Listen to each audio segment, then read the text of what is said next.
and welcome to the GSMC Book Review Podcast, brought to you by the GSMC Podcast Network. I am your host, Sarah. Delighted, as always, to be with you for another episode, another author interview. I am speaking to a returning author again today, so excited about that. As we get started, I do want to, as I always do, remind you to please like, follow, subscribe on whatever platform you're either listening to or watching this episode on. It definitely helps get the algorithm out to more readers such as yourselves and is greatly appreciated. Another thing that you can do in order to help the network and this podcast is to go to gsmcpodcast.info. If you are of a mind to help the podcast financially, you can leave a donation there. While you're there, you can leave a question or a comment. I'm happy to engage with those. Love hearing from you and answering questions if you have them. Again, the link is gsmcpodcast.info. That is if you are interested in supporting not just this podcast, but the network as a whole in a monetary fashion. As always, no matter what form of the support you give that takes, it is greatly appreciated. If you're a longtime listener / watcher, however you consume this podcast, that is greatly appreciated. If this is the first time you're encountering this podcast, welcome, wonderful. We love to have you. But everything that you do when you interact with the episode on whatever platform you have found this episode on helps to get the algorithm out to more readers such as yourselves. But again, that link is gsmcpodcast.info. That is if you want to help in a financial capacity. How's your week going? It's April Fool's Day, which I'm sure I've told the story before. I never remember that April 1st is April Fool's Day. I mean, I know that it's April Fool's Day, but it's also my brother's birthday. And growing up, that's what it was. It was just my older brother's birthday, and we weren't allowed to play tricks on him because it was his birthday. And so for me, I just got used to this being Eric's birthday, not April Fool's Day. So I'm pretty gullible when it comes to the day. I can have things, I'll believe things because I forget that it's April 1st and what that means. Never really do April Fool's jokes, and this episode, not a joke. The fact that Bryan's book actually comes out today, not a joke. I am speaking today with author Bryan Gruley. That is who I'm speaking with. But April 1st, April Fool's Day. Do you quote unquote celebrate, or do you mark the occasion in any way? What is your favorite April Fool's joke if you've done them? And I like practical jokes that aren't mean or anything, just kind of silly. Those are fun, but like I said, just never really even occurs to me that that's what today is. But it is. Here we are, 1st of April, new month. We are already a quarter of the way through the year, if you can believe it. I think that's crazy. April is also my birthday month, so excited about that. Not sure what we're doing for my birthday yet, but it's coming right up. At any rate, how is your week going? I hope you had a good weekend. We are finally, as I said, getting some spring weather. It was supposed to rain again today, but it didn't. I think Frost would have, the puppy, would have sent some sort of formal complaint to Mother Nature had that happened, because he's been loving the sunshine. We spent part of Sunday afternoon out in the front garden with our neighbor, and he loves her, but he also loved the fact that he just got to have zoomies forever while we sat and chatted and had some snacks, and that was awesome. We all enjoyed that. She loves visiting with the dogs. The dogs love getting out. Chalupa is much more tolerant of frost when we are outside. He doesn't seem to bother him as much, so it's all good. Hope you had something that made you happy this weekend as well. But let's go ahead and talk about returning author Bryan Gruley, who is my guest for today. He has a book that is out today. That book is Bitterfrost. It is the first in a new series. This is a thriller. Let me give you the description of the book. 13 years ago, former ice hockey star Jimmy Baker quit the game after almost killing an opponent. Now, as the Zamboni driver for the amateur team in his hometown of Bitterfrost, Michigan, he's living his penance. Until the morning, he awakens to the smell of blood. Jimmy soon finds himself arrested for a brutal double murder. The kicker? He has no memory of the night in question. And as the evidence racks up against him, Jimmy's case is skating on thin ice. Could he have committed such a gruesome crime? As his defense attorney, Devin Payne, and prosecuting detective, Garth Klimek, race to uncover the truth. Time is running out for Jimmy because all he can really be sure of is that he is capable of taking a life. The question is, in his blacked out state, did he take two? So that is the description of Bitterfrost. If you are a fan of crime fiction, if you are a fan of thrillers, then this is definitely one to check out. Also, it's the first in a new series. It does have one crossover character who is a minor character, but from the Starvation Lake series, which Bryan also wrote. He'll talk a little bit about that. So if you've read that series, or maybe you want a series that is complete, you can start there and then move on to the Bitterfrost series. Lots of good things. I, always love finding a new series, but then you have to wait for the next one to come out, of course. But you do have the other series, and Bryan has some other novels as well. So good place to start if you don't want to start with this book and then wait. But start with this book and then wait. We're all doing it. You do you. At any rate, let's go ahead and turn to the interview with Bryan. Again, the book is called Bitterfrost. Hi, Bryan, and welcome back to the podcast. Hi there. How are you? I'm good. It's good to have you back. How have you been? Well, we've had some things happen in our lives in the last couple of years. We were living in Florida. My wife contracted pretty severe allergies. Oh, There were hurricanes. yes. The politics aren't all that fun. So we decamped for Traverse City, Michigan. Okay. So if this is Michigan, right? Yeah. Detroit, Ann Arbor, Kalamazoo. We live up here. Okay. And So, if you zoom in on Traverse, it goes like this, and there's a bay, Lake Michigan. And there's lakes all over the place. It's a gorgeous place. Winter's a little challenging, but this one has been. But summer and fall are absolutely gorgeous. I was just going to ask, are you a fan of winter? I, not in as large a dose as we've had it this year, but the locals say this is the worst winter they've had in at least 10 years. Oh, wow. Okay. Last year's was much milder. I like a little snow. It's fun, but we're now in third winter.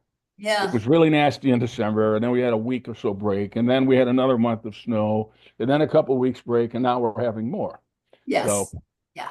but you know what? It's okay. It's not going to infiltrate my house or not rip my roof off or anything like that. Spring will come. It just sometimes takes its sweet time about it. Yes, it does. Well, that was a little bit of an introduction, but for people who maybe didn't hear your first interview with me or who are new to you and your books, would you give a brief introduction of yourself? Sure. Born and raised in the Detroit area. So I've lived in a bunch of places, I think 6 different places. And now we're in Traverse City, Michigan. So I'm back in my home state. I was a journalist for 41 years for some small papers, and then the Detroit News, the Wall Street Journal, Bloomberg Business Week, kind of specialized in writing long-form narratives. And along the way, I started writing fiction. So my first novel, Starvation Lake, came out in 2009, followed by 2 sequels, and then 2 other standalones. And now, on Tuesday, April 1st, we launch Bitterfrost, which is a new series, a new town, mostly new characters. There is one important character in this book that I plucked out of the Starvation Lake trilogy. And she was a deputy, sheriff's deputy. She's now a judge, and she's a pistol. I love her. Hey, yes. So when you were here the first time, we talked about one of your standalones. So I haven't read your Starvation Lake series, so I didn't know there was a crossover character. That's always good. Yeah. Can you give an overview of Bitterfrost as the first book in this new series? Sure. So Bitterfrost, which that's the cover. It looks like 2 words, right? Yes. But it's really one word. Look it up to make But sure this cover is so awesome. I mean, and I had almost a little bit more so we can just see. There you go. Better looking than my face. Yeah. And it's just such a great cover. And this 2-track coming out of the woods actually figures in the story. And Bitterfrost is a town that would sit on Lake Michigan, so the west side of Michigan, the state, about an hour and a half north of Traverse City. So on the way to the Mackinac Bridge and the Upper Peninsula. It's a little town. It has a river running through the middle of town called the Jaco River. Jaco is Finnish for division, and division plays a role in the novel. The south side of the town, much of the property is owned by a family called the Delaney's, kind of rough and tumble, blue-collar people, and they own the most successful scrapyard north of the Thumb. And then on the north side of the Jaco River are most of it is owned by the Payne family, Payne, and they also happen to own the Ice Kings, the elite amateur team that plays there, and their rink they play in. And this is important because the Paynes and the Delaney's come into some conflict in this book. The book itself is about a guy named Jimmy Baker. Jimmy grew up there, hockey player, a good hockey player, got drafted by the NHL and end up in the minors. He's big, he's strong, he's tough, he's got an edge, and he gets himself in trouble. He becomes a fighter, and he gets into a really violent fight with somebody and almost kills the guy and walks away from the game right there. So that's 13 years before we meet Jimmy at the beginning of Bitterfrost. He is waking up on his kitchen floor at about 4 a.m. He's got blood all over him. His head hurts. His hands hurt. His door is open. He doesn't really know what happened.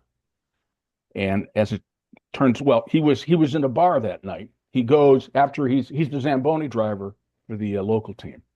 And after he Zamboni drives, his job's done, he goes to a bar and he has one highball. And then he goes home because he's living this solitary life. After the fight, he lost his family, he lost his livelihood, and he tells himself every day is a penance for what he did to that guy. And now he has been in this bar. He got into an encounter with a couple of knuckleheads from Detroit who were drunk, younger guys. They were hassling the barmaid, who's Jimmy's friend, and he tries to politely intervene. And then 5 hours later, there he is on the floor of his kitchen. And then not long after, the next morning, one of those knuckleheads is found beaten to death in the woods. And Jimmy becomes a suspect, partly because he was there, partly because he had this encounter, and partly because of his past. His past has come to rear its head in his present. And so he's charged with murder, and we're off. And we're off indeed. I mean, this does just jump right in with one of your main characters waking up with basically no memory of what just happened. And it jumps right in, and it keeps going from there. So we are going to take our first break of this episode. When we come back, Bryan will talk a little bit more about what it's like to have one of your main characters with very little memory of a pivotal moment in the book's plotline. You're tuned in to the GSMC Book Review Podcast, and I'll be right back. I feel like I'm losing my mind. Is everybody in the world blind? Please, Lord, give me a sign, a sign. I feel like I'm losing my mind. Is everybody in the world blind?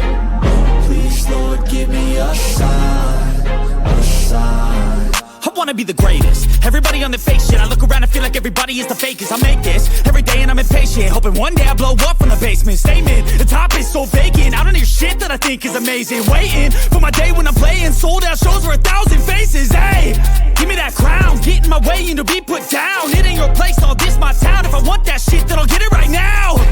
I'm losing it, the noose it fits, some losing shit, a stupid myth. You choose to live or choose to dip, you choose to fight or lose your grip and lose a gift. I feel like I'm losing my mind.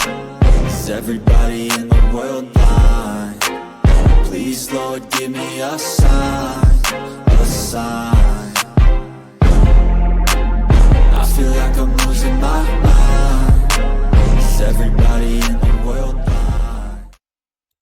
Welcome back to the GSMC Book Review Podcast and my conversation with Bryan Gruley. Before the break, Bryan was talking, giving an overview of Bitterfrost, especially that opening scene with one of the main characters waking up with some, but really not much, very little memory of the events of the night before. He has injuries, there's blood. Let's return to the conversation with Bryan. Let's talk a little bit more about Jimmy. This is told from 3 points of view. One of them is Jimmy's. Yes.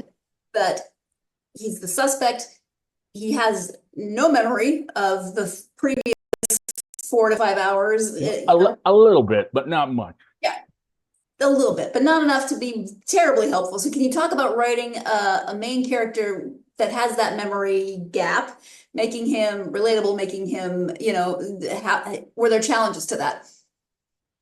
Well, there are challenges for me in writing all characters. They're self-inflicted because I generally go into a book with a handful of characters, and I know their names, and I sort of know what they look like, sort of, and then I don't really know how they're going to behave until I start actually writing them. I'm not a plot guy. I can't plot out a book, unfortunately. I wish I could.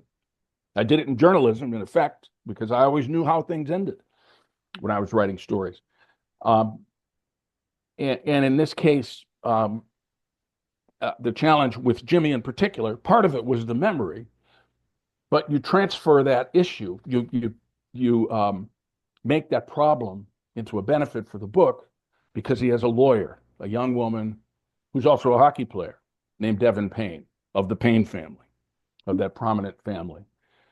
And so Devin has to defend him, and he can't help her. Yeah. He can't say, well, I wasn't in this place, or here's my alibi, or that's not what happened. He doesn't really know. He remembers a little bit about what happened at the bar, but not enough. And then it's basically a blackout. And there are reasons for that. Yes. But gradually, you learn them only gradually over the whole course of the book. So, I mean, I had a vague idea of what happened, although it took me the whole book to figure out exactly what transpired. Wow. And how this knucklehead and his buddy, they find him a few days later. So two guys are dead. And so I just, figured it out as I went. And, so I think some people would say, well, this loss of memory, that's pretty convenient, isn't it? That he doesn't remember it. So I had challenges in making it believable. And I don't know, if you've read the book, then you could make the judgment. Readers can make the judgment, but the reviews so far haven't really dinged me for that. So then you had Devin Payne, and she was less of a challenge because I had written a whole book that will never be published prior to Bitterfrost, and Devin was a character in that book. Okay. She was also a lawyer in a different town, northern Michigan town, a different kind of lawyer, but I got to know her, and I used that character as a character in Bitterfrost because I kind of knew her, I liked her. And there are actually, there's one scene, it's a flashback to when she was working at a big law firm in Detroit and how she ended up leaving. Yeah. And that was in the original book. It was actually the prologue of the original book. And I brought it in because I really liked the scene, and and I added some stuff and gussied it up. So she was a little easier to write for me. Then the third character is the detective, Garth Klimek. And Klimek, I barely knew when I started, but I'm like, I got to have somebody who's actually investigating so the reader can start seeing evidence that Jimmy can't produce, really, right? Because his memory's not so good. And Devin doesn't know because the prosecution doesn't want the defense to know everything. So through Klimek's eyes, we start to gather some of the evidence against Jimmy, and it's considerable. But Klimek is a guy in his late 50s, got a bad hip. He doesn't like hockey, so he doesn't really know. He sort of knows who Jimmy is, but he doesn't really know. And the journey for me with Klimek was really fun because I didn't know. could have just made him, he finds things out and then he wins or he loses. But it was much more complicated than that. And part of it is due to his wife, Chris, who is just a solid person and knows when Garth is bullshitting himself and calls him out on it in a gentle ways. And I knew he probably was married, but I didn't know who Chris would be. And she's not in the book that much, but she's in there enough. Yeah. And Klimek, I would argue, there are lots of difficult decisions these characters have to make. But I think Klimek probably has the most difficult decision to make when it comes right down to it. And I love the guy. Yeah. And he happens to be named after, I should say, Bitterfrost is partially inspired by something that happened in the National Hockey League 20-some years ago. Okay. It's also some of the plot is partially inspired by a double murder that occurred in northern Michigan a long time ago. And it took 18 years to solve. And it was because this dogged state detective tracked down an eyewitness. And her name was Barbara Klimek. So I stole her name and gave it to Garth. A little tribute to her. So I want to know about these three characters specifically. We get chapters from each of their points of view. Did you start out wanting to write from multiple points of view, or had you thought about writing it from just one or two of those points of view? I started that way, multiple points of view. I knew I was going to write in three, and there's a fourth I could have used, but I decided, no, I'm not going to do that. Yeah. I think I wrote maybe one chapter through the point of view of Darlene Esper, who's the judge. Mm-hmm. Then I just decided, well, I don't need to do this. Why overcomplicate things? So I stayed with those three, and that's my last few books have been 3 or 4 points of view. My first 3, the Starvation Lake series, was all first-person narrative. And they're different challenges. Yeah, I wouldn't say one is easier than the other. They both have their own challenges. First-person narrator, you can only know what that narrator knows. Yes, they're not omniscient. Whereas with the 3 people, there's this mix. The reader can learn through Devin. The reader can learn through Klimek. The reader can learn through Jimmy. So you have a little more leeway, but it's 3 different characters, and you want to make sure, at least I want to make sure, that one of the characters isn't upstaging the other 2 to the point that people don't care about them. You want them. Mm-hmm. I doubt anybody's going to care equally about all 3, but at least close. Right. That you want to be with all 3. You're not just like, oh Christ, another Klimek chapter. I want to get back to Devin. Right. I don't think people will do that, but maybe they will. I had no issue with. I never had a feeling. Oh shoot! Thank you. That was well done. Because of the way you write, and you said you didn't really know Klimek as well until more toward the end, and you kind of were figuring out how things were going to go more towards the end. How do you then organize your writing to make sure that everything flows properly, and especially with 3 points of view, that you're making sure everything is covered and the timelines are correct? That's an excellent question. So although I don't outline, forward, mm-hmm. I do this like reverse outline. So like every 3 or 4 chapters, I stop and I force myself. I don't like doing it because it's tedious, but it's a good thing to do. It's the work you have to do. At least I have to do. And I go back and summarize. I have a file called contents, and each chapter is summarized in maybe 50, 60, 70 words. And when I do that, one of the benefits is I'm creating this record of what I've written, and I'm rereading it. I'm remembering what I wrote. 4 chapters might be 5 or 6 weeks ago. And I'm actually fixing things as I go. Things I didn't realize I screwed up in the first place. And then I will frequently print out chapters I've written and mark them up with a pencil. I really like doing it. It's fun. even though I'm thinking, well, I'm not adding words to the end, to wherever I stopped. I'm Mhm. going backwards, but it's making the story better. I Yeah. know it's making the story better. And then at the very end, I get the manuscript printed and bound at Kinko's or FedEx or wherever. And then I go through the whole thing with a pencil. And then I put that document down next to my laptop and I incorporate all those changes. And as I'm doing that, I'm changing the changes. Yeah. And I have the benefit of having the search function.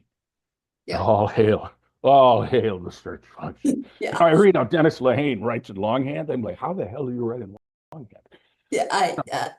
And I have a pretty good memory, but I can remember, okay, like this morning, I'm writing this new book, and there was something about medical power of attorney, but it was like 8, 9, 10 chapters, and I needed to know what I said.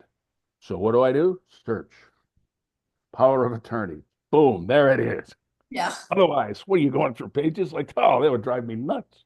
Yeah, So, I agree. I love the often search think about that writing either by longhand or even typing on an actual manual typewriter.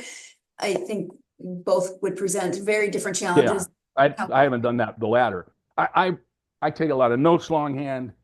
I keep a journal.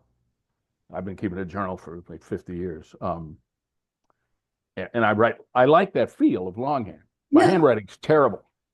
So, if my kids want to grab my journals after I'm gone and try to read them, good luck. I can barely read it. I think my journals are legible. I mean, I don't know. I've journaled off and on throughout the years, never consistently, but they exist, and I don't know if anybody would ever want to read them. They're kind of random and boring, and maybe with the occasional yikes moment, but I don't know. I don't know. I don't think they're that interesting. At any rate, not the point. We're going to take our second break of this episode. When we come back, we will be talking about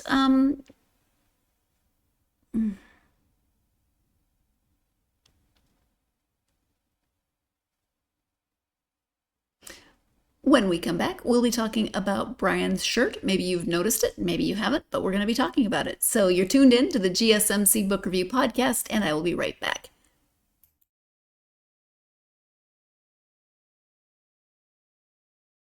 For the best and latest podcasts available anywhere, go to the podcast app on your cell phone and type in GSMC to access free content-rich podcasts on health and wellness, book reviews, sports, entertainment, relationships, social media, movies, technology, finance, and even weird news. Subscribe and download the GSMC Podcast Network's family of shows, available everywhere podcasts are found. Welcome back to the GSMC Book Review Podcast and my conversation with Bryan Gruley. This is your second and final reminder for this episode, at least, that you can go to gsmcpodcast.info to leave a tip or a donation to help the podcast and the network as a whole in a monetary, financial, whatever word you want to use, fashion. You see that link next to me in the video, but you also see it scrolling throughout the episode in case you need a reminder. Once again, that link is gsmcpodcast.info. Your support means so much to not just me, but like I said, the network as a whole. It's greatly appreciated.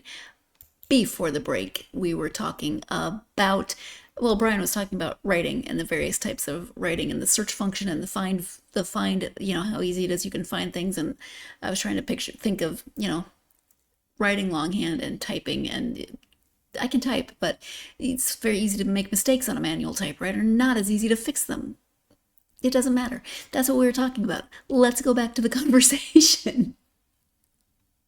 We talked a little bit about your shirt before we started. It is the Ice Kings, which is the hockey team in Bitterfrost. Yes, Bitterfrost Ice Kings. Yep. I love that. Hockey itself is almost another character in the book. Can you talk about and from your acknowledgments when you said your wife does not like hockey as much as you do, clearly you're a hockey fan. So talk about including hockey, the importance of hockey, why it's important to the book. Well, obviously it's important to Jimmy's character. Mhm. And if you don't mind, I'm going to step back and just tell you where it came from. Okay. 21 years ago, a forward and a National Hockey League forward named Bertuzzi got into a really violent fight with a guy named Steve Moore. Moore's injuries were such that he never played again. Bertuzzi went through civil and criminal litigation hell. He resumed his career eventually. But for me, as a hockey player myself, I looked at it and I was thinking, well, why does Bertuzzi get to play and Moore doesn't? But I finally I calmed down about that. I don't know exactly what happened between those guys. I don't know all that detail. But the question that emerged for me, Sarah, was how do you cope with the idea that you may have ruined somebody else's life? And that is the question that I invented Jimmy Baker to address, if not answer. I think he does answer it right on the very last page. But that's what I was trying to do. And so I know about hockey fight. It just started with a hockey thing. So then I'm like, I'm going to make him a Zamboni driver. There was a Zamboni driver in that book that shall never be published. Okay. So I just thought, Zamboni drivers are cool. And I've never driven a Zamboni. I've ridden on one, thanks to my pal Eddie in Chicago. And Jimmy's sort of a hero in town because he drives the Zamboni he calls Zelda, and she's famous. The town rallies around Zelda, and the team is really good. They think hockey is rife with superstition. Yeah. And that's one of them in this book. And so there's that. And then there are rivalries on the ice, particularly between Devin, who's like a really good female player, and the guys who would rather not have chicks out there with them, And she gets into it in particular with one of those guys who's a recurring character and an important character in the book. His name is Butch Delaney. So there's that. And then once Jimmy is actually charged, there is the town sort of splits over his guilt or lack thereof. And, there are fights in the stands. And I think Devin's mother says they're not supposed to fight on the stands. They're supposed to fight on the ice. And so and at the trial, there's division, and demonstrations and stuff. And Jimmy's in the middle of it. So this thing that gives Bitterfrost its reason to be also becomes a force for division, and it's knitted into the story. And now and then I use hockey terms and metaphors to illustrate what's going on. A lot of readers just absorb it, even if they don't know anything about hockey. Mm-hmm. And some would rather I didn't, but it's what I do, and no book is going to appeal to every single person, No. not even, or maybe not even 500 persons. Who knows? No. Well, as someone who doesn't fully understand hockey, I didn't have any issue with this doesn't make any sense. I have no idea why this is included. Good. It's really a simple game. People think it's complicated. It's not complicated. It's very simple. It's like soccer. It's just soccer. It's just about 10 times faster. And Smaller space, really fast. Yeah. People, not me, but the guys, especially the ones who play in the NHL, they're incredibly fast players. And it's fun to watch. Great game. I still play a couple times a week. Yeah. In addition to hockey, then Bitterfrost also plays, a huge role. You've already mentioned a couple things like the river finish for division. What other things did you include in terms of place to enhance the story? Well, there are always in little towns like this, and they're all over northern Michigan, Kalkaska, Manistee, Mansalona, Elk Rapids, Pellston, Mackinac City. I can go on, and they all have at least one little diner where people have breakfast. And so in Bitterfrost, there's Big Henry's, and Big Henry is big, and he has this great diner, and people gather there, and it's a great place for to get a feel for the vibe of the town, just the general vibe, but also the vibe, what's going on at the courthouse down the street. And Henry himself, although, so to speak, a minor character, he makes important contributions to what happens because he's eyes and ears of the town. All those people there all the time. He hears, and I love using Henry. Sorry, Henry, I didn't mean to use you. And then, so I'd say that in particular was part of it. And then there's so many little towns, county seats, have these awesome courthouses. My first job at the Livingston County Press in Howell, Michigan, there was a courthouse, and it was gorgeous. Red brick, clock tower, beautiful courtrooms, roses cut into the front of the judge's bench. It was awesome, and I've used that courthouse not only in Starvation Lake, in this courtroom, but to some degree in this book as well. And I've been in a bunch of these courthouses, sometimes to actually write stories, but sometimes just because I'm in some little town and they have a courthouse, and I just go there because they're so cool, and I want to see what have they done to this courthouse that makes it cool. And so those two places, and of course the rink. The rink sits on probably the most valuable piece of real estate in the town. It's on the corner of the river, this would be the southwestern corner of the river and Lake Michigan. So anything on Lake Michigan property is really expensive. And across the street is a church. So nobody's going to get that property. So there's the rink, and somebody covets that property for a particular reason. Yeah. Backing up a little bit, Big Henry has one of my favorite parts of the book when he is talking to Devin and she's trying to find out what he has heard, and he says, well, pancake people think that Jimmy's innocent. I don't remember the order, and egg people, the people who eat eggs for breakfast, don't think he's guilty. And she's like, oh my gosh, really? And he says, no, not really. Yeah, but then at the end of that's I remember this scene. Henry imparts some information that Devin thinks could be helpful. Yeah.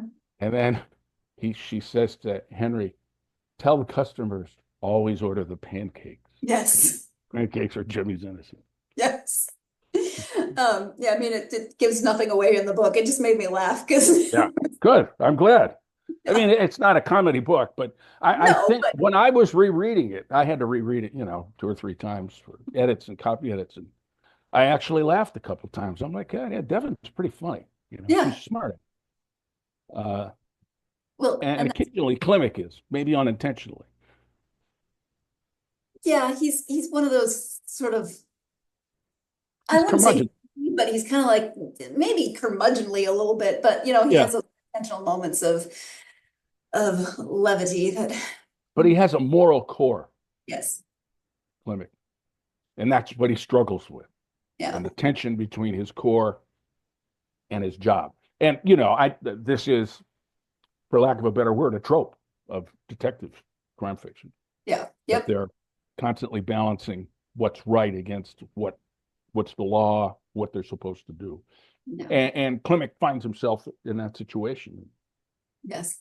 It was really fun to write him, particularly the scene at the billionaire's house with his, there's a billionaire whose son was murdered, right. Philip Hardy, and the chief, Corton, and Klimek, and the 3 of them. And Klimek basically undresses his chief in front of Hardy. And it's pretty funny, even though I don't think he intended it that way. His chief took it that way. Yeah. Probably giving away too much here. So it's okay. I love that scene.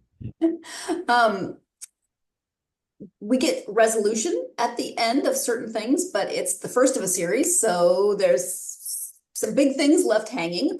What can you say about the next book in the series? So the next book, which is tentatively titled River Deep, will include Devin, Jimmy, Klimek, and one other character. Actually, 2 other characters, but Jimmy will not be a point of view character in this one. Okay, sure. He's there, And maybe he and Devin, maybe there's something going on. The other two characters are a guy named Hooper, who is also a carryover from my very first book, Starvation Lake. He was a one-eyed hockey player in the narrator's distant past. He still has an eye patch. Ex-cop. And then one of the Delaney's, a young woman who's briefly in Bitterfrost, Catriona Delaney. And she's a major character in this, accused of drowning her two boys. Oh, okay. Yeah. Yeah, well, you might as well start off dark. Maybe it'll get a little brighter by the end. Right. I know what character he's referring to, of course, and yikes, I definitely didn't see that coming. I mean, I didn't really think too much about her, except that I knew it seemed as though she was going to be involved in some way in the next book, but okie dokie. Now I'm curious, of course, but we're going to take our next break of this episode. When we come back, we'll be talking about place names in Michigan. I have questions. You are tuned in to the GSMC Book Review Podcast, and I'll be right back.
Welcome back to the GSMC Book Review Podcast and my conversation with Bryan Gruley.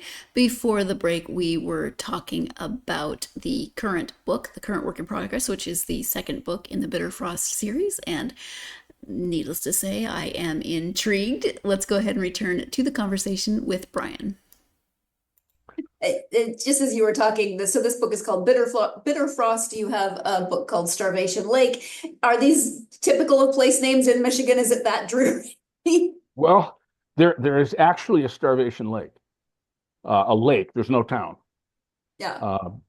And it was named, there are different legends, but the one I believe is that a trapper got caught in a blizzard on the shore of Starvation Lake. You know, this is 70 or 80, well, probably 100 years ago now. And he starved to death. So people called it Starvation Lake. There's a place in Montana called Froze to Death Creek. So like, you know, there you go. There you go. And then there was Bleak Harbor, which is two of the books are set there. And Bleak Harbor is actually looks like a town called Saugatuck, which is this awesome resort town on the south. It's down here. It's really a great place, fun place to go. But my books, they're a little dark. So, and the Bleak family is this very wealthy family that founded the town. So it's called Bleak Harbor. And Bitterfrost came from, I knew I wanted to make whatever the town was, a town that was founded by Finns who came to Michigan to cut timber in the 1800s. Mm-hmm. And I was fooling around with Finnish words. That's how I got Jaco, the river, division. But I don't remember exactly how I got to Bitterfrost, one word. But my agent really loved the name. She didn't love the book, unfortunately. But so I liked it, and most people get it. Although I've had a few friends yank my chain about rules. It's 2 words, right? No, it's 1 word. But it just looks that way, which is fine. That's okay. It's a cool name. And now, I'm sure there are other towns, but the ones I know, most of them are, except for, that lake, Starvation Lake. There's probably 100 duck lakes and bear lakes in Michigan. Long Lake, Duck Lake, Bear Lake. Yeah. And if you're going to write somewhat dark crime fiction thrillers, Yeah. why not have names that don't exactly evoke rainbows? Yeah. Yeah. And Bitterfrost looks like a town on Michigan's western shore called Manistee. Manistee is a little town with a river that runs through it from the lake. And I was in Manistee in it would have been about 2001, late 2001. I went there to do a story on a guy for the Wall Street Journal, on a guy who killed a buck with his bare hands. It's a goofy story. Yeah. Yeah. Yeah. It was crazy what happened. I'm trying not to picture it. Okay. Oh, it was fun. It was a really fun story. Readers loved it because, it was after 9/11, a couple of months after 9/11, and they were seeking comic relief, and this provided it in spades. There was a recent story. I think the guy was in California. He killed a mountain lion with his bare hands. That's Whoa. Yeah. That guy's a badass. Yeah. A mountain lion? That's- Wow. Maybe it's not true, but I think I remember reading about it. So if it's true, he's definitely a badass. Good for him. Yeah. He's lucky. In terms of this series, do you have a set number of books in mind, or no? No, I wrote Bitterfrost. I didn't even think it was going to be published because my agent said I can't sell. She read about a third of it and said I can't sell it. And I could have given up, but I had a number of readers, including 2 New York Times best-selling authors, who said, you should finish this and do what you can. Yeah. So I ended up submitting it to, there's a handful of publishers that will look at a manuscript that doesn't come from an agent. Mm-hmm. And Severn House is one of them, and Severn House took it. So at that point, I thought, okay, Bitterfrost. And then they said, would you like to do another Bitterfrost book? And I said, okay. And I had an idea, and I sent them a 300 or 400 word pitch, and they said, okay, we'll take that. Nice. So I'm writing that, and I'm about 2/3 of the way, and I have no idea how it's going to end. So, yeah, that's funny. That stresses me out, but that's your process, and if that works for you, that's awesome. But Well, so the readers will judge. The same thing, Bitterfrost. I didn't know how that was going to end, and the readers will judge whether. But yeah, it'll get there. Are you okay with not knowing? Well, occasionally, I wake up in the middle of the night and go, "Oh shit, what am I going to do?" But I'll get there. I have all these balls in the air, and they're balls that could really bear fruit when I bring them down, and then there'll be a couple that I shouldn't have put up there, and then I'll just go back and take them out. Yeah. So I'm getting there. And it's fun because I'm surprised frequently by what's going on, and so if I'm surprised, my reader will be surprised.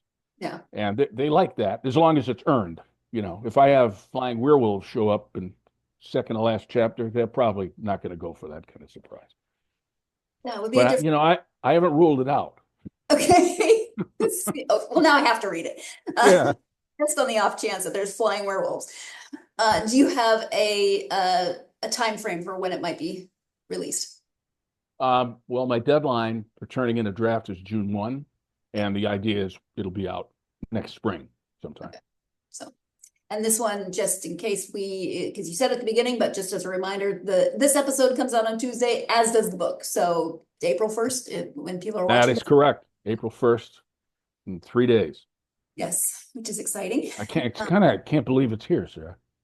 Yeah, that's Because I've been doing the social media thing and banging the drum, and I'll still be doing it to some degree. But now I was like, I got up this morning, I'm like, wow, it's going to be here. And a lot of people have gotten the book now from wherever they ordered it, and Right. people have been posting pictures, and a few of them have sent me notes. and they read it in one sitting or 2 days. I'm glad to hear that. Even a book I absolutely love, I can't read it that fast. So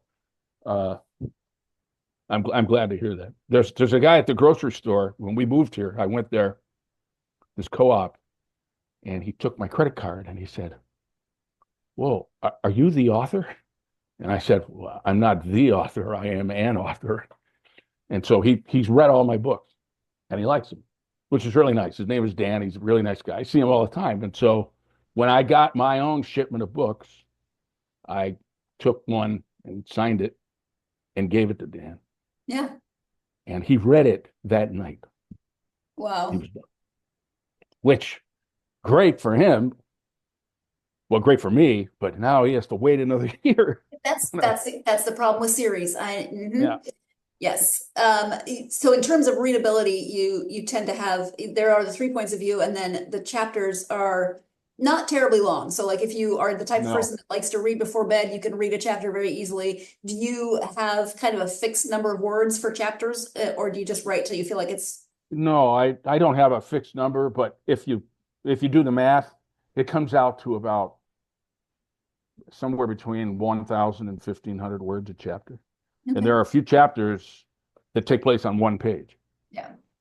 And my wife just reread the book, in its real form. She read a manuscript a year ago, and it was different, similar but different. And she was saying, "I really like these fast chapters, And I have they're really just scenes. Technically, you could string some together, but I might as well end it and move to the next chapter, because the chapter breaks make it clear that we've shifted persona. Yeah. And I don't have to do that. Some writers will, write Devon at chapter 23, Devon, or chapter 24, Darth. And I don't like doing that. Yeah. To me, it's intrusive. So I don't have to do it because these chapters are pretty short, and people don't need to be reminded. As long as you don't start doing like one sentence chapters, that drives me crazy. I have a one sentence prologue for this next book. I don't know if I'm going to keep it. I'll tell you what it is, because I don't know. I don't know what it means. Okay. I think it's. She knew what she knew. She just didn't know it yet. Okay. I mean, I'll probably throw it out, unless I come up with some really great zinger, and then I go back and tweak those words. And since you've asked about this, the first chapter in Bitterfrost, which begins with Jimmy on his kitchen floor. Yeah. It begins, Jimmy wakes to a pinging sound in his head and the smell of blood. That was originally chapter 6. Okay. When I turned it in, Severn House bought the book. And a month or so later, my editor at the time, Victoria Britton, Vic says, "You really should consider making chapter 6 chapter 1. So, being an insecure writer, of course, I'm like, I don't know, it's a lot of work. But then about 10 minutes went by, and I'm like, she's absolutely right. And so I think this immediately grabs the reader by the neck and says, "Hey, look, this guy on the floor, Yeah. what the hell happened?" And now that I know what the hell happened, that first sentence is like, yeah. Okay, yeah. Good. I know why that is. Well, you mentioned that you don't read things in one day, but when you are reading, just for you, and you take some time to read for yourself, what have you been reading lately? Let's see. My son gave me a book called Say Nothing. It's about the Troubles in Ireland by Patrick Radden Keefe, a really good nonfiction writer. It's a dense, long book, but I'm making my way through it. And then in the meantime, a guy I met in Traverse City gave me a collection of stories he wrote called When All Things Flatten. He's a really good writer. And then I saw a story in the local paper about this guy named John Counts. The other guy is John Mauk, M-A-U-K. John Counts. And he has this collection of stories called Bear County. And they're about a little county and town in northern Michigan, and it's awesome. It's hilarious. It's penetrating. It's sad, and it's all these drunks and druggies and ex-cops and losers who are trying desperately to do the right thing, and they just can't do it. And it's great. I mean, I laughed out loud repeatedly during this book, even though it's not a comedy. It's just he's a very deadpan style. So I'm reading those, and in my car, I also listen to audiobooks, which is something I picked up like 3 or 4 years ago. I'm listening to Bill Boyle's latest, Saint of the Narrow Street. And, that's just classic, gritty, urban fiction. It's every now and then I catch myself thinking, oh, we're in Boston, we're in New York. But it reminds me of Dennis Lehane, which is Boston. Yeah. And I just had listened, just before that, I listened to his latest, Small Town Mercies. So all of those are great. I ask every author what they're reading every time, and I love that question, and I love hearing what authors are reading, but it also just makes me realize that I'm never, ever going to catch up with everything that there is. I mean, I know that there's more to read out there than I can ever possibly read, but I don't know why I keep doing this to myself, because I'm like, ooh, I haven't heard of that person, or maybe I want to read that, or that sounds good, or oh, I forgot about that author. I don't know. What about you? Do you find authors that you get really excited about when I ask this question of the authors that I talk to? Have you added to your TBR list? Are you mad at me for doing that to you? Because I'm kind of mad at myself, but I'm not going to stop asking.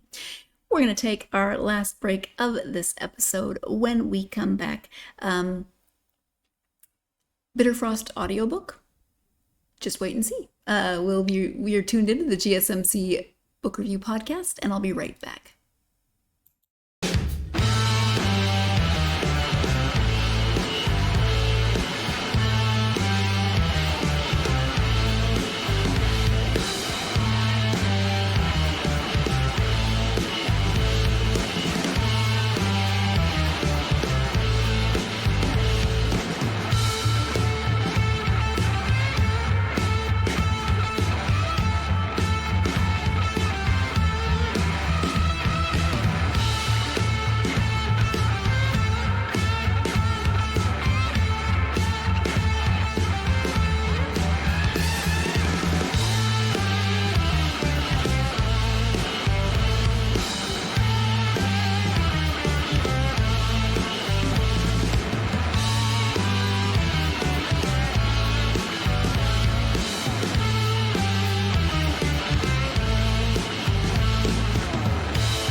Welcome back to the GSMC Book Review Podcast and the conclusion of my conversation with Bryan Gruley. Before the break, Bryan was talking about what he has been reading. I managed to hurt my own feelings about it. Let's go ahead and wrap up this conversation. That's what I'm reading. Audiobooks, is Bitterfrost available as an audiobook? Or will it be? Not yet. Okay. Not yet. I wish it was, because I love audiobooks. Me too. All right. Well, let's talk about, in case people want to know more about you and your books, so internet presence, website, and any social media that you're available on. My website is www.bryangruley, BRYANGRULEY.com. There's a lot there. Sign up for my newsletter, occasional newsletter. I don't inundate. I'm on Facebook. I'm on Instagram, on X. I'm on Blue Sky.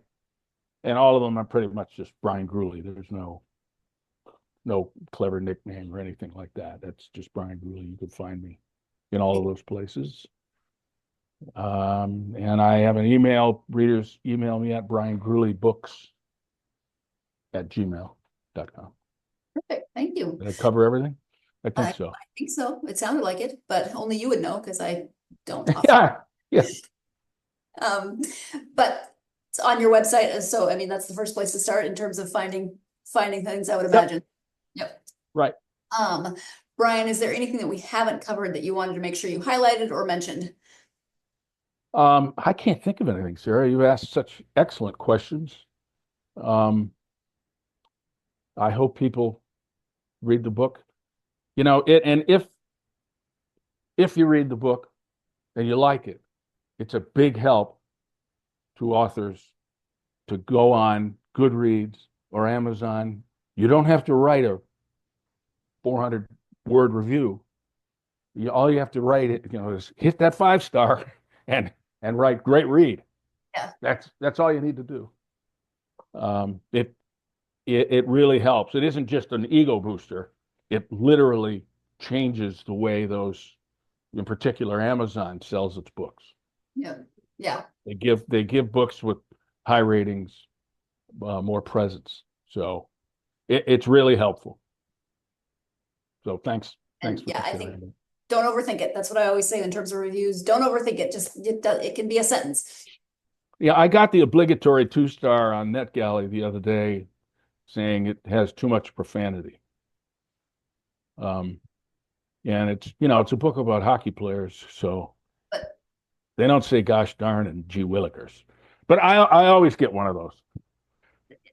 And the Starvation Lake books, which are narrated by a goaltender, people would say, I don't like hockey.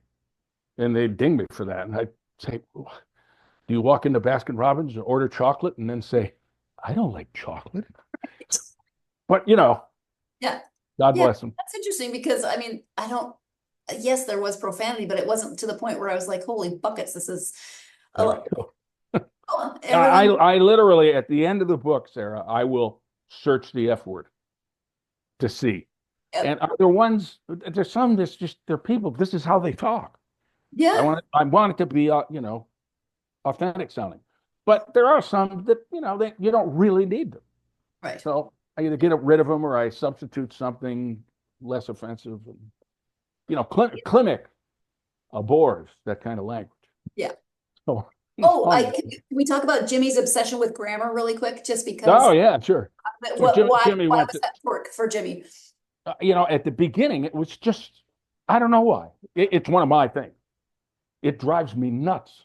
My wife, apostrophes in places they shouldn't be. Apostrophes to signify a plural. Wrong. Christmas drives me crazy. Christmas cards drive me crazy. Yeah.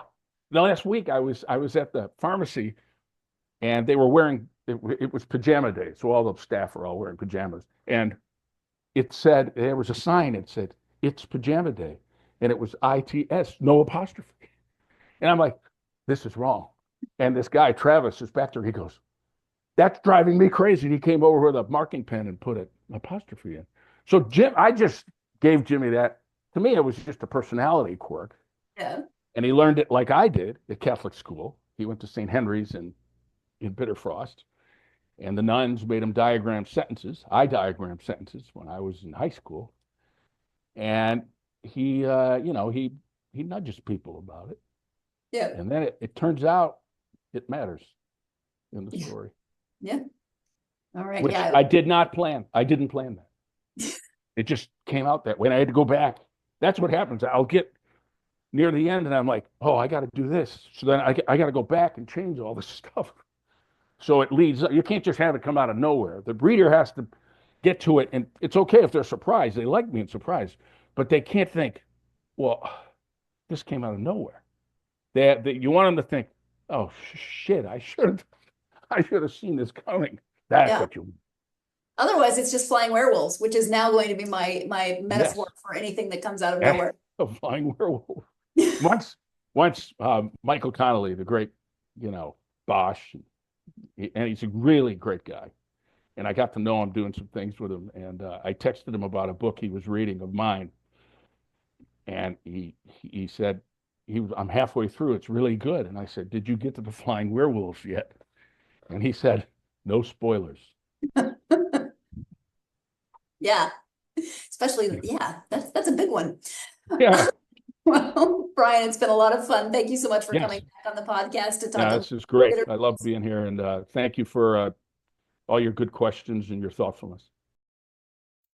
Thank you to Bryan once again for returning to the podcast to talk to me this time about Bitterfrost, the first in this new series, which is exciting.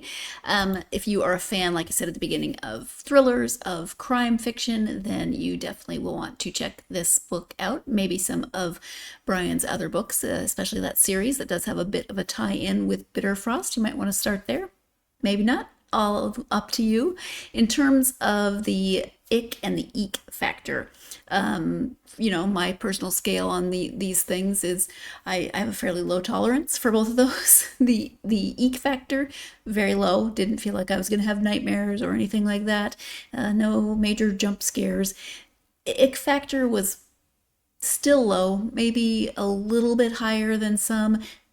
It's not graphic. There are a couple of things that happen in the book that they're pretty gross, but Bryan doesn't dwell on those scenes. Like, they're not just gone into in great detail. You don't have, you can get through it without, you know yourself, so you know how much detail you're going to picture something, no matter how vaguely it's written. And this is not vaguely written, it's still descriptive, but it's not technicolor detailed descriptive in terms of what is going on. But it's a little higher on the ick factor briefly. It's not too bad.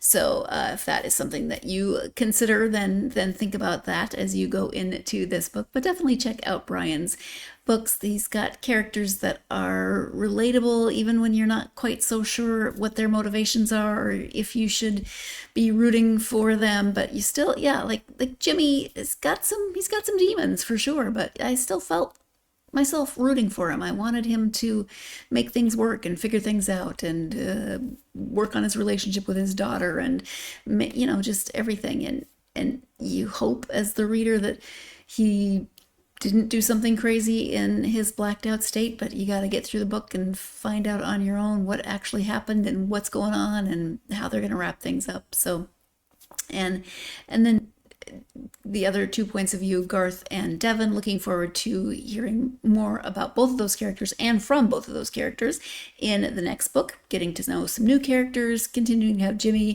in there as well, seeing where his storyline takes him, etc. So looking forward to all of that. Definitely check this out, though, if this is a genre that you enjoy reading.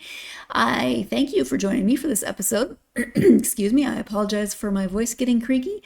I hope that you will join me for my next episode. We are switching gears quite a bit this time. We're going with Cocktails from the Crypt. So, I'm not a huge horror person, but I'm not reading horror this time.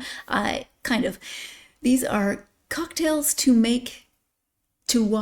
drink while you're watching specific horror movies. So the authors, Jonathan and Kimberly, are fans of horror movies. They are fans of mixology. So they have combined those two things and they have created drink recipes to drink while you are watching certain horror movies and the reason behind that and a little bit of trivia about each movie. So join me for the conversation with Jonathan and Kimberly. Look at them. They look like they are a lot of fun and you might find they do have some non-alcoholic recipes in there as well, non-alcoholic options. So if you are not a drinker, there's still some recipes that you might find interesting. So join me for that conversation. I am looking forward to it. In the meantime, if you are a fan of this podcast, hopefully you are because you've made it this far, or thank you. Please do a few things for me that help the algorithm. Like, follow, subscribe on whatever platform you are either listening to or watching this episode on. Leaving a positive review, just like Bryan said, in terms of books, helps the podcast as well. So please do that if you have not done so already. If you've already done that, thank you so much. It is amazing. You are amazing. You're all amazing for various reasons anyway, and all the support that you give the podcast. If you're on social media and want to follow the podcast, you can do so on Facebook, X, Blue Sky, TikTok, Instagram. Come find the podcast. Let me know what you're reading. All of those things that I love to hear about from you. I hope you're having a great week so far. Hope April's going swimmingly for you. No April Fool's jokes. Or if you like them, you had plenty of good fun. I don't know. I hope it's going well. Whatever April has thrown at you, whatever this week has thrown at you, I really hope that you get plenty of time to get yourself lost in a good book. Thanks, and I'll see you next time.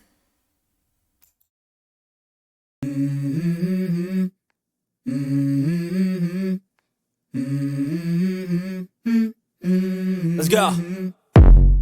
I wake up to a little bit of drool on my pillow, feel like it's gonna be a bad day. Yeah, I'm tired of shit, and the coffee ain't hit yet, damn, ain't that great. I don't wanna go to